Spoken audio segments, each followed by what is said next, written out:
Well, I want to welcome everybody to the Legal History Roundtable at Boston College Law School, co-sponsored with the Clough Center for the Study of Constitutional Democracy. And we're so happy that you can join us here for this conversation with our friend Martha Jones and her wonderful book. We're just going to wait a minute before we start so that everyone can join the call, either through the Zoom or by the audio function on your phone. And if you fall off or you have to go somewhere, the conversation's being taped and you can watch it later through the Clough Center's YouTube channel. So we're just going to let everybody get on the call, and then we'll start. So give a few more minutes here.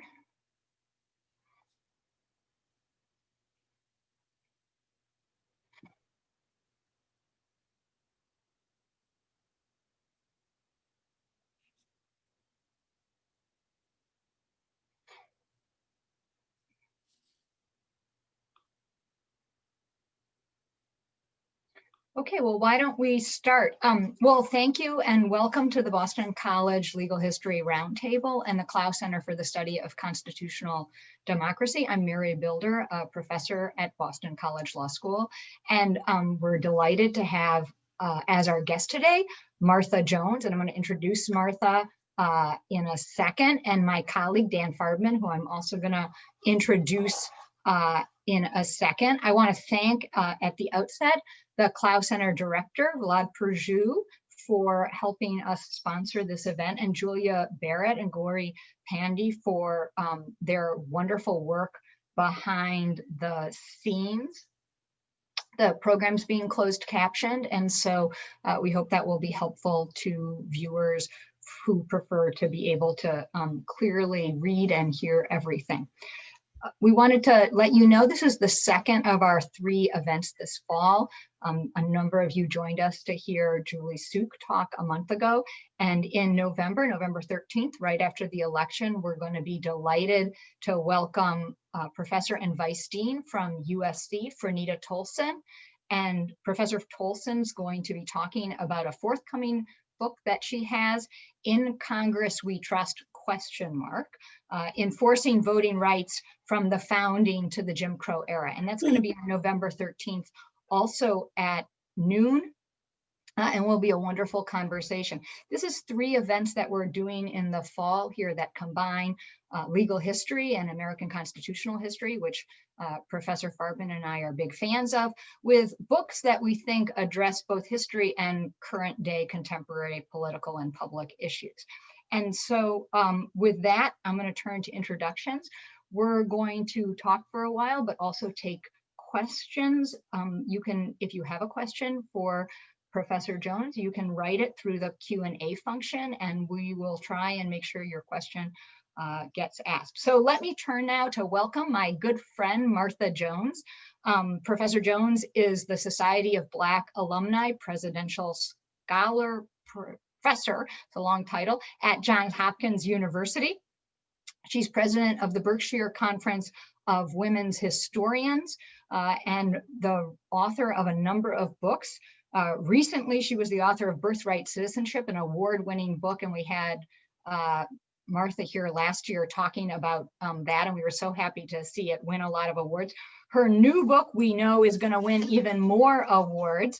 And so that's what she's here to talk about. Vanguard, How Black Women Broke Barriers, Won the Vote, and Insisted on Equality for All, through Basic Books, published by Basic Books and available at a number of places you can find on the web and independent bookstores. And with me to talk with Martha is my colleague, Dan Farbman, well known to those of us at Boston College Law School, but a wonderful legal historian who's written recently a wonderful article on resistance lawyering, which picks up some of the themes also that Martha's going to talk about. So with all of that, first let me welcome Martha. Martha, thank you for joining us today. It's my pleasure to be here. Thank you so much for having me. And we're so glad that you have a wonderful image in the back there of your book with its fabulous cover. I just love the cover. It's right there in the back, so you can see that. But Go ahead. sorry, if I could, I just want to say this is work by artist Charlie Palmer that graces the cover of Vanguard, and I'm very grateful to him for creating this and sharing it with us as part of the book. So pardon me, but I don't want to take any credit for how beautiful the book is. All the credit is to the artist. Oh, it's just a wonderful cover. And I love images in books, and this book has some of the most great photos that you found of the individuals. So I read this book. I fell in love with this book. I'm sending this book to my mom. I've told everybody I know they have to buy this book. I drove my spouse crazy as I read it by like, here's another person I love, and now here's a person I didn't know about. And this is just a wonderful book, a story of Black women, particularly as they worked to deal with the challenges they faced in the political world. And you have so many great, I'm going to call them heroines, over the last 200 years, starting in the 19th century and ending with Stacey Abrams. So I love the scope of the book. And you begin wonderfully with your own story and your great-great-grandmother, Nancy Bell Jones. And so maybe you could just begin by telling us a little bit about your family stories that led you to write this book. Sure. So thank you again to the Legal History Roundtable and to the Cloud Center.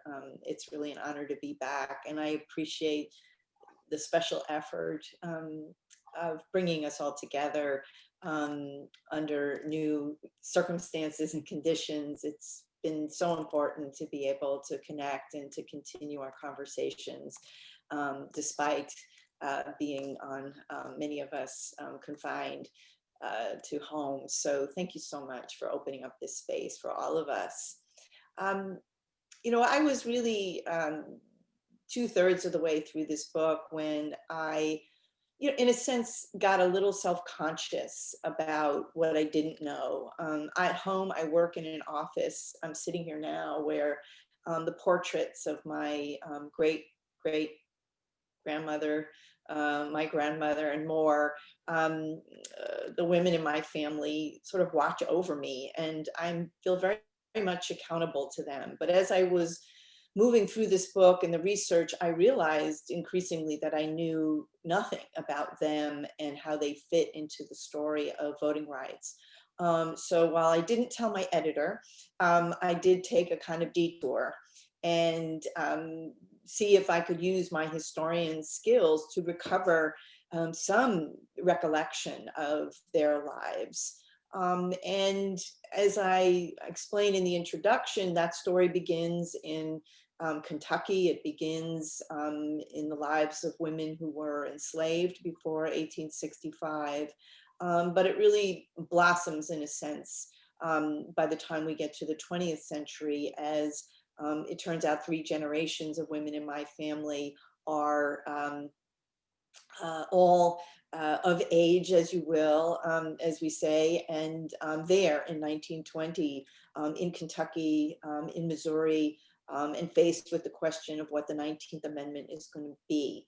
I find my my great-grandmother, Fannie Williams, in St. Louis, organizing Black women to learn how to overcome the barriers that have already kept Black men from the polls in a state like Missouri. So how do you pay a poll tax or pass a literacy test? They read the Constitution together so that they can overcome understanding requirements that might be lobbed at them by registrars. And she and the women with whom she collaborates really are successful, at least to the degree that in the city of St. Louis, if the news reports are correct, all Black women are able to register and to vote in 1920. It's remarkable. But I also encounter, you know, dead ends, as we do as historians, and disappointments. I go to North Carolina, and where my grandmother was living by 1926, thinking I would find in the state archives, those granular records that told me who voted, who cast ballots, all that. And none of it exists. None of it has been preserved. So I'm back at the drawing board. I get lucky, and she had given an interview in 1978 in which she talks about voting rights, and this is the last bit. But she doesn't talk about the 1920s at all, though she's an adult woman in those years. She talks about the 1950s and the 1960s and the modern civil rights movement. And one of her words is that it was thrilling. And it was a real affirmation of the choice we made with this book to come all the way forward to 1965. And in fact, once you place Black women at the center of the story of American politics and voting rights in particular, it's impossible to end in 1920 because too many Black women remain disenfranchised, and that the story really bookends in 1965 with the Voting Rights Act. And so my grandmother, who's always watching me, sort of gave me that affirmation in her interview that, in fact, I had landed on the right framing for the story I was trying to tell.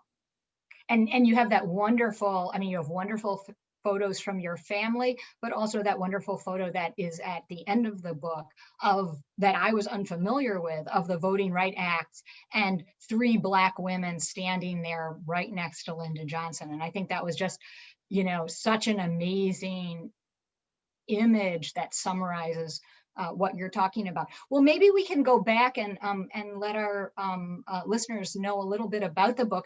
What I loved about the book was your book, in some ways, you don't refer to this, but is in a long tradition that goes back to Boccaccio and Mulieribus Claris, or On Famous Women, and then Christine Pizan, and this sort of long history of women talking about the importance of women in the political space through telling the narrative of women serving as examples to other women and being woven together. And so your book sort of tells that piece. And then also, I think, similarly, a story out of African-American writers, William Cooper Nell with Colored Patriots of the American Revolution, the sort of power of examples, particularly people who mainstream white history doesn't include, I think, quite frankly, deliberately, because of the power of this example. And so maybe you can tell us a little bit about the arc of the book, because you start in the 19th century with some familiar people, Maria Stuart for me, you have Sojourner Truth, you have Ida B. Wells, but then you have all these other wonderful women who bring together as Black women that intersection of race and sex and political protest. And so can you tell us a little bit about the arc of the book? Sure. Partly one of the questions, right, that is underneath the book is one about the degree to which, again, a centering of Black women challenges the conventional ways in which we might otherwise have told this history. So I've already talked about why we don't end in 1920 with the ratification of the 19th Amendment. Black women, if you will, win the vote. Many more of them, most of them only in 1965. There's a similar question, right, about where to begin. Black women are not at Seneca Falls, New York in 1848, even if you still subscribe to the view, which I think fewer and fewer of us do, that Seneca Falls is the place to begin. It's not a place to begin for telling Black women's stories. And so I begin in the 18 teens and 20s, and this really is a history that tries to draw an arc across 200 years. That's not something I'd ever attempted before, frankly. And I did need to discover a kind of thread, right? It's not just enough to say, I want to cover it all. There needs to be a narrative, analytic dimension. And really what drives me or pulls me back to the early 19th century is that I'm interested in the genesis of an idea. And that idea is one that I think might feel almost commonsensical to us in the 21st century, the view that neither race nor sex should arbitrate political rights or political power in the United States. My students think frankly, that they invented that idea. It turns out it's a little older than that. And when I began to pull on the thread, I moved through, important thinkers like Patricia Hill Collins and Kimberly Crenshaw, who give us intersectionality as a clearly kind of theoretical frame for now that critique. But it turns out that for African American women, we can trace that idea back to the earliest decades of the 19th century, and some singular women who clearly help us appreciate that in order to embark on a long political project, which is this radical transformation of the political landscape such that Black women in the 21st century can hold public office, lead political parties, shape political culture, transform the outcome on election day. In order for that to happen, yes, there is activism, and activism is one sort of arc in this book, but Black women need ideas. And I think especially in the face of, a history where so much of the time what Black women are grappling with is opposition, sometimes violent opposition. Black women are grappling with disappointment and more. You better have some strong ideas about who you are and why your cause is not only just, but is necessary, is correct. And so, and it is that critique, right, that there is no legitimate foundation in the view that race or sex should arbitrate the relationship to politics. And that is a set of ideas crafted by women like Mariah Stewart, who I would place in the realm of politics, Jarena Lee in the realm of church, and in the first chapter of Vanguard, they are joined by Sarah Mapps Douglas, who is someone who emerges very much by way of her pen in the pages of William Lloyd Garrison's Liberator. These are the ways in which the pulpit, the pen, the podium, these are the places where Black women develop a set of ideas that almost feel timeless to us, I think, in the 21st century. Yeah, no, I love these early figures and the way in which they're such a powerful statement about, as we've recently learned, right, the 5 freedoms, including that important one, petitioning or protesting grievances to the government. And I was so struck by the way you combine those, sort of what is the point of these, to make sure you are recognized as an equal participant in the constitutional state. Well, I'm going to turn it over to Dan, who I know has a rights in this area and is really interested and engaged with this topic. Dan. Yeah. So first, I just want to say, this was a remarkable book, and I share Mary's view. I just really loved reading it, above and beyond the being challenged by it in all sorts of ways. And I think that's a relatively rare thing for those of you who are not reading history books all the time. So I want to start there, just sort of with that appreciation. And so I have 2 questions. I'll ask the first one, and then if we have time, I'll ask the second one. And they're related to each other. But the first one is really actually a kind of a historiographical question, right? And so, and it goes something like this. So one of the things I love about the book is that you're not fighting battles with the existing literature on the pages all the time, right? You're telling a story which I think is actually quite subversive to the conventional narratives about the way we see not just particular moments, because as you say, you're talking about 2 centuries, right?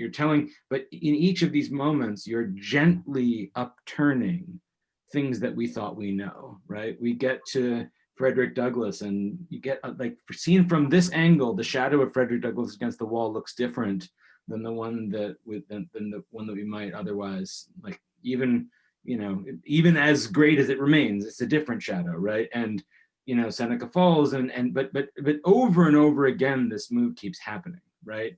And so I'm curious, sort of and when I was reading it, I was thinking about other places where I've seen that kind of work, right? And so I was thinking about sometimes when that work is happening, it's like Amnesia Sinha's recent book, or Richard Blackett's recent book about abolitionism, like, you've got it wrong, listen to me, right? And sometimes you have Isabel Wilkerson, right, who's just saying, I'm going to tell you a story, and this story is going to change the way you see, right? And I'm just curious how you approach this project, right? Because it feels so critical. It feels like there is a critical intervention in a lot of historiographies that you're doing here, and yet you do it with this light touch. And I'm just curious, like, how you approach that, and whether that was intentional, or whether there's a lesson to be learned there for my own writing, or for or other folks out there. Yeah. Well, I mean, first, thank you for the kind words, and for the careful read, because you put your finger on, I think, what was one of the challenges from this book from the outset, right? How does a historian whose thinking and whose analysis is so informed and shaped by the historiography and the debates, and I think as a legal historian who, I wrote my last book was, I love to say about it, this is a pointy-headed legal history with no apologies. It's not a page turner. It's not intended to be. But with this book, I knew that while I had to sort of bring, I think, the gravitas of that, the insights that come from that, together with the ability to tell a story and to hold on to readers who I thought were essential for this book. So it's important to say that I write this book in large part for, I don't know enough about Mary's mother. For all I know, Mary's mother is a legal historian, but if not, then I'd say it's for Mary's mother. It's for journalists. It is for what I knew would be a curious readership who might be ready for the big story of Black women and politics in the centennial year, right? That's important to say, that I knew the door would be open just a bit for this book, because we were, many of us, going to be steeped in a great deal of thinking, reading, talking, and more around the suffrage centennial. But I think it's a lesson, honestly, for legal historians, right? About how to take our work, right, into broader conversations, because it is oftentimes where we want to go. And I think you discerned my technique, right? Which is one of the ways to hold on to readers is to visit places that appear simultaneously familiar and strange, right? So I can take you to Seneca Falls. I don't have to rehearse or rehash all that you probably think you know, in order to show it anew. And I try to do this again and again, the 1860s and the debates between Frederick Douglass and Elizabeth Stanton, what happens when you narrate that, right? So that is part of the very intentional, that scene that Mary pointed to, the signing of the Voting Rights Act, and to point out the three women in the photograph who too many of us have seen too many times, and we just didn't even know their names. I didn't know their names. So that is part of the technique, is to hold on to you as a reader, is to take you to familiar places and then shift the gaze. But there is another piece to that for, I think, us as writers and thinkers, which is that this book reflects my ongoing journey in attempting to write history resolutely from a vantage point, which is to say that this is not an omniscient history, this is not an exhaustive history. And I try and be frank with readers that my history, as is true with many of our histories,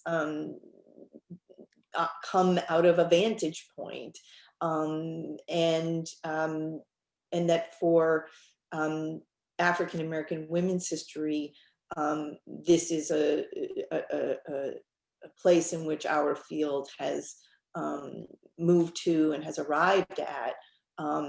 And that means that there's a great deal that's not here. And that too is intentional.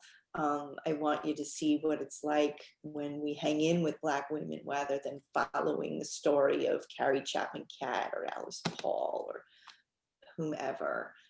So I don't know if that makes, so it's partly a way to grapple with the historiography by keeping it in view, but also to use the power of narrative in an honest way, in a frank way, that I think readers were ready for in 2020. Yeah, and one of the things I think so great about that is that you actually disempower some of the weight of the old stories by not feeling the need to rehearse them and in order to rebut them, right? They exist in a kind of passive way, but you can move through them, which I think is a really powerful way of doing it. So my next question, I think, rolls on from this one and takes us more to the present, and which I sort of take as an invitation from your talk. You're speaking about your own vantage point, and so one of the things that I was struck by, and this again, as I was reading, I was thinking, I like this, and I like it because it reminds me of so many other things I like. And one of the things I really, really liked about this book, which I remember from the first time I read A Nation Under Our Feet, right, Steve Hahn's book, I remember thinking, I am allowed, as a graduate student, right, I'm allowed to think about political participation in a way that I knew I thought, but I hadn't quite given myself, I hadn't quite found the words for or the view for, right?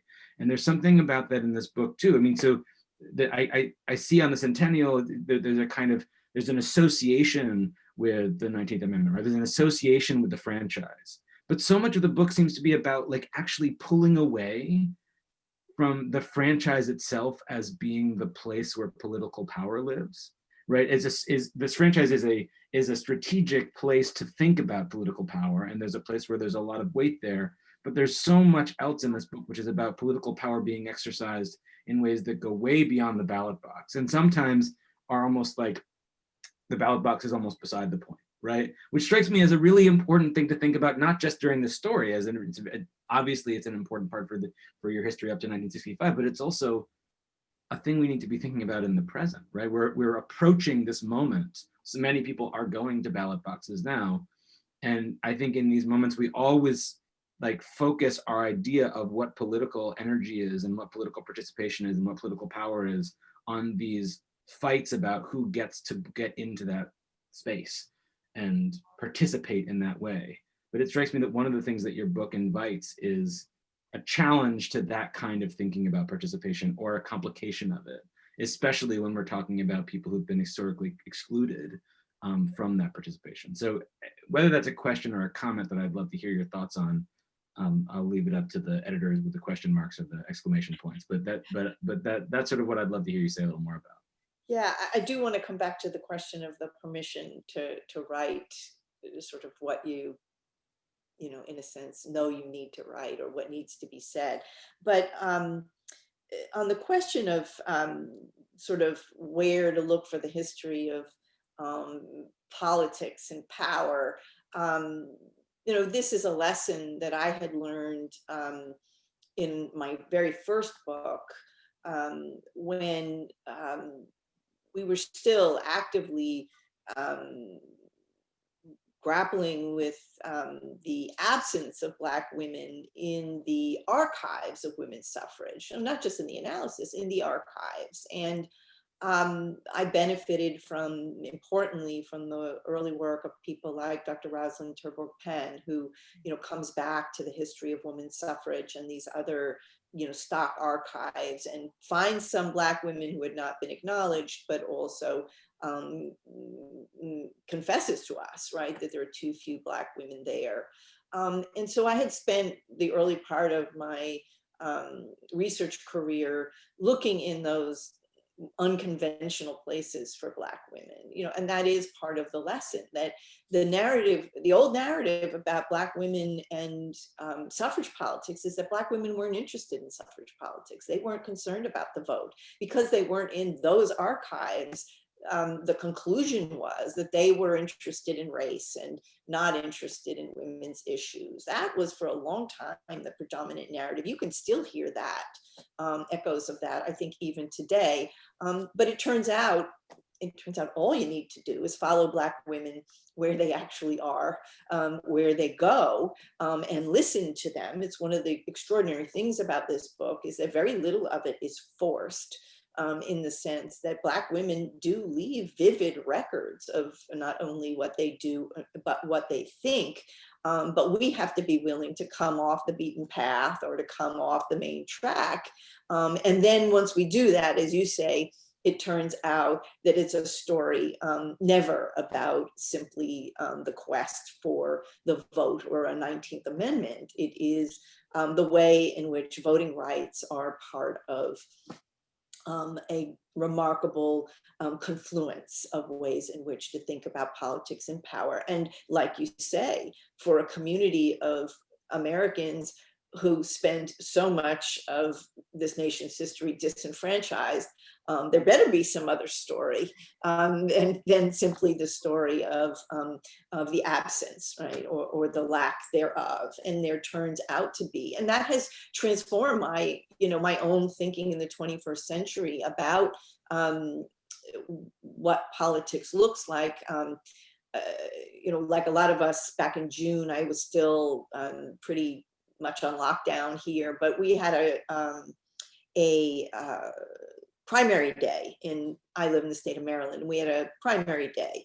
And it was early June, and it was a remarkable day because despite having gone 100% voting by mail, not everyone got ballots, and kind of at the last moment, polling places opened up. And I watched Black Baltimoreans, my neighbors, get in line and wait all those hours, socially distanced, to cast their ballots. That's one version of the story, right? Or that's one manifestation of the story. But that evening, right, Black Baltimoreans and white Baltimoreans gathered in front of our city hall for the latest in a series of demonstrations, emanating from the movement for Black lives. And for the first time, I saw those as part of a whole, right? As not contradictions, right? But both as part of an African-American political tradition that was also exemplified by, the Black men and women who were running for mayor in that primary, right? All of that is part of, I think, the same story is what I took away from Vanguard. So let me stop because I want to say one more thing about the permissions. This is far too big a story, or for a historian like me, this was far too big a story to imagine telling in an exhaustive way, right? Such that every reader and every critic would find every facet, that was possible. That wasn't my ambition, but it also wasn't my skill set. And I was determined to write a book that would be available right now in short order. So I should say this is a book I wrote in on a very short time frame. And so it had to reflect a series of difficult but important choices. But they were my choices. And in that way, while I hope the book isn't idiosyncratic, it reflects, sort of my, highly selective sense of which stories to tell and why, in order to make a series of overarching points. But the permission thing is tough, right? Which is to say, I guess, Steve Hahn doesn't win the Pulitzer Prize until after he's written that book. He might say, you win the Pulitzer and retrospectively you get permission to have done precisely what you did. But when you're writing a book, you don't really know how it's going to be received. And you certainly aren't counting on an affirmation like a Pulitzer Prize. So where do you get your permission? And for me, the permission came as I worked unevenly and idiosyncratically on the concluding chapter, which takes us to the 21st century. And when I realized that no matter who I plucked, Stacey Abrams, yes. Lonnie Guinier, yes. Lottie Shackelford, yes. Whomever I plucked, when I read them deeply, they all told a version of this story. Right? That the Black women in the 21st, who have shaped 21st century politics, all have a version of the Vanguard story that when prompted, they will explain as having been inspired by Sheroes and Four Mothers and more. And for me, that was really the permission I needed, right, to do just what I had done, because their stories are idiosyncratic, right? They're not telling you some exhaustive encyclopedic vision of who they come from.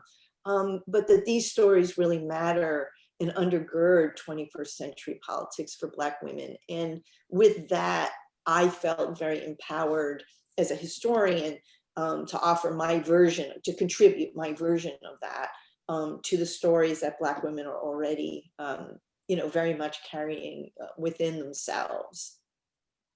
But I just want to remind our listeners that and watchers that if they want to ask a question, they can write it in the Q&A, and Dan or I will translate it. We won't use your name, so you don't have to feel awkward about that. And we'll have and we'll see if we can get an answer here. So feel free to do that if you'd like to do that using the Q&A function.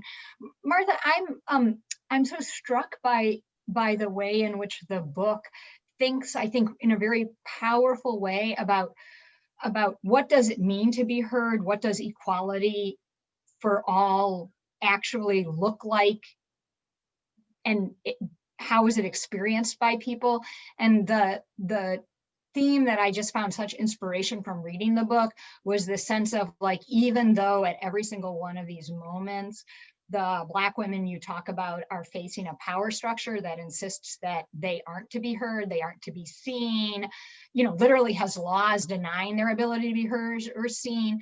You tell a story about where in all sorts of different ways they show up. And maybe you could just talk a little bit about someone who I know you end by saying in that sense is such a heroine to you, Ida B. Wells, because I think she's a person who, for some of us, she looms so large as an inspiration, but I suspect a lot of people, they don't know of her, or maybe they've only heard of her tangentially, maybe if they follow the work on the anti-lynching campaigns, but maybe you could just tell us a little bit about her and how she sort of, because I think in some ways she really symbolizes the vanguard idea that you have here. Yeah, she definitely does. And I'll say more about her, but I'll say at the outset, I was afraid of Ida Wells in this book because she does loom so large in my own thinking and in this history, that there was a danger that she might take over, in a way like a Frederick Douglass can sort of take over an analysis. If you open the door to him, he's everywhere, he's prolific and more. So I had to be very careful with Ida Wells. But the reason for that is that Ida Wells, born at the moment of emancipation, begins her life as an educator, and then a litigant when she is forced off a train and out of her seat in a lady's car very early on as a young teacher, who is transformed politically when, as a journalist in Memphis, Tennessee, men in her community are lynched.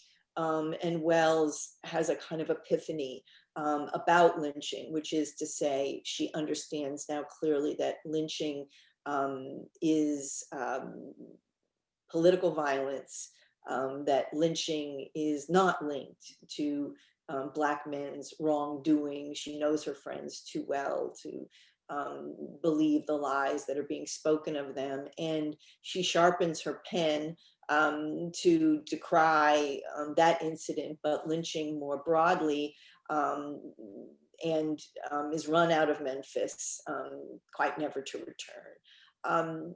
She emerges as the greatest of the early anti-lynching advocates, one part journalist, one part social scientist. For a long time, we relied upon Wells's statistics when it came to documenting the fact of lynching in the late 19th and early 20th century. And she will be a forceful advocate, traveling the US, but traveling the world to hold the feet of the US to the fire of public scrutiny for its failure, Congress's failure in particular, to produce anti-lynching legislation that would extend protection to Black Americans and to all victims of lynching who have no redress, particularly in Southern courtrooms. But Wells is also a suffragist. She understands politics to be multifaceted. So she is not only an organizer in her adopted hometown of Chicago, she is someone who benefits from an early victory for women's votes when the state of Illinois enfranchises women in 1913.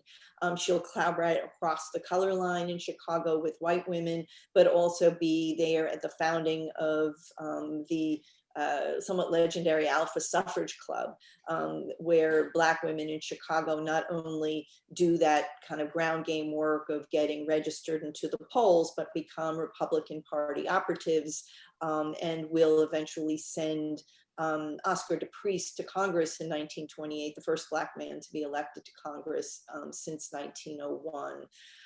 Wells is a national figure in the suffrage movement, perhaps most infamously for the dust-up that she provokes in 1913 when Alice Paul has convened a remarkable women's suffrage parade, an event intended to undercut the attention that is about to be bestowed on Woodrow Wilson as he's inaugurated in March of 1913 as president of the United States.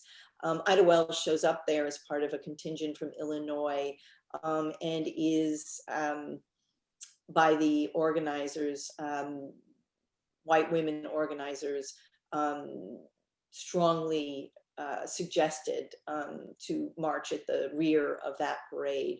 And she will be wounded, but also profoundly resilient and work her way around that stricture and join the parade in motion and march with the white women of the Illinois delegation. I just have to say, I love that moment so much.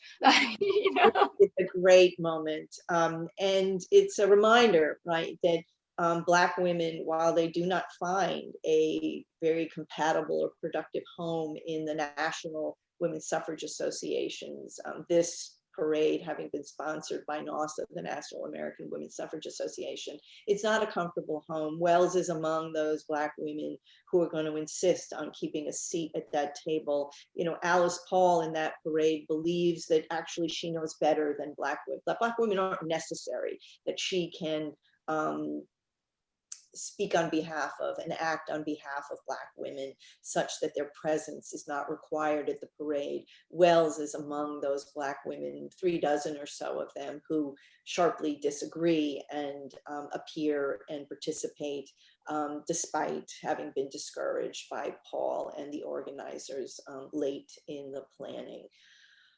So Wells is someone for me who, in a sense, this goes back to Dan's point, you know, who really exemplifies a style of politics that is never reducible to a campaign or a quest for voting rights, is never reducible to one set of strategies or tactics. That she exhibits the kind of nimbleness, the kind of versatility, and more that I think runs through the story of the women in Vanguard. It's why I end with Stacey Abrams, because part of what captured my attention about Abrams is that moment in which, if I might say, she has the governorship of Georgia stolen out from underneath her by voter suppression. Abrams doesn't sit down or go home, and she doesn't even pause to simply wait for the next election cycle, though in fact she may again run for the governorship of Georgia for all we know, right? She pivots, creates Fair Fight, and commits to doing the work of combating voter suppression in anticipation of this, the fall 2020 election cycle. And I think this is very characteristic of the women in Vanguard, who work on many fronts, who respond to real conditions in real time, and are not professional politicians in a way. Perhaps, you know, some folks who sit in Washington today very well are. No, it's such an inspirational, I mean, she's sort of my heroine. So I love the fact she's in her. Dan, do you have another question for Martha? Yeah, no, I was wondering if you could play that one again, but with another person who I think probably threatened to overtake your book, which was Pauli Murray, right? Especially in the moment that we're living in right now, and the way in which Pauli Murray and Ruth Bader Ginsburg had these like sort of parallel identities, right? And for a certain amount of time. I just think it'd be great to hear a little bit more about how you see sort of Pauli Murray's story fitting into that story, because she's one of my heroines, right? But also I think in the present moment, there's so much weight and re-remembering her in ways that I think are important. Yeah, thank you for that. You know, one of the things about this book is that, you know, I was someone who really hadn't worked in any sustained way in the 20th century before I took on this book. And in fact, early on, I did want to end it in 1920 because I didn't feel confident, you know, in a sort of archival or a historiographic sense about what it would be like to move into the 20th century. And then I opened, you know, virtually the papers of Pauli Murray, for example, and I realized why my colleagues work in the 20th century, because the archives are voluminous, they are extraordinary. And that presents a different kind of challenge, because even to settle on Murray as a singular character as part of a chapter means you are going to leave most of her life, you know, as we say, on the cutting room floor. And so Murray, who is, you know, everything from, you know, a homegrown civil rights activist challenging Jim Crow in public transportation, to a law student who is not only collaborating with young people around desegregating lunch counters in Washington, D.C. in the 40s, to emerging herself as a civil rights architect, her reframing of intersectionality through the notion of Jane Crow is so profoundly influential. I could go on about Pauli Murray, but as you know, because she lives a long and profoundly fascinating and rich life, I wound up writing about one of the last chapters in her life, because as a very mature woman, she is among the first American women to be ordained to the ministry and to the priesthood in the Episcopal Church. And it's by now the 1970s. And when I began to read her on this, and again, and Murray says, what's the significance of my ordination or my investiture? It is that we reach back almost 2 centuries to the first Black men and the struggles that they waged to be fully incorporated into this denomination. And I'm like, wow, right? She gets the arc of the story that I'm trying to tell. And I'm trying to convince you that starting with someone like Jarena Lee, who was a Black Methodist preacher at the beginning of the book, has a profound relevance that it echoes through all the way to the 20th century and beyond. And Murray does that for us because she not only is a path breaker, and she understands the history, but because she answers for herself in her own life. But I think for us, she offers an answer to the question, a version of the answer to the question about who Black women are with respect to American public culture, how we should think about them. You know, so many of the women about whom I write are clear that they are illegible almost. And that one of the burdens that they bear when they pick up the pen or they step to a podium or a pulpit is helping listeners, audiences, readers situate them, because there still is this sense that, you know, remarkable Black women are like unicorns, you know, they drop out of the sky, out of nowhere.